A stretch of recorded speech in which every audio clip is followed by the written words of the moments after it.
and the brand is beloved. And I think he's just so he's like a world-class entrepreneur, and he's just like he's got a strong backbone. And I think part of what the conversation that I had with him around joining our board was, okay, like we have a lot of governments and folks around the world putting a lot of pressure on our company, and like we need some like strong people who are going to basically, help advise us on how to handle some of these situations. And so, yeah, that's, but yeah, I mean, running this company is not for the faint of heart. I mean, there's definitely a lot of pressure from like all these different governments. And then it's like, okay, I could spend all my time doing that, but I'm not even a politician. Like I just want to spend my time building things. Right.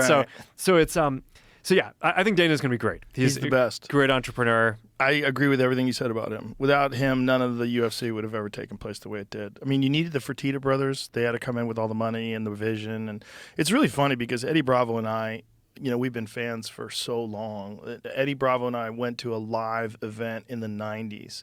I was working for the UFC as a backstage interviewer, and he went there with Ricky Rocket. You know Ricky Rocket from Poison? No. He's a fucking black belt under the Machados. He's legit, super legit. Really nice guy, too. Anyway, so Ricky Rocket and him were at the UFC, and we were talking about it in the 90s. We're like, you know what the sport needs? Because we were in love with it.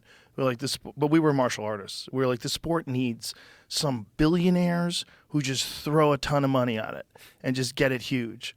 And then the Fertitta brothers come along, billionaires with a ton of money who are huge fans of the sport, just love the sport.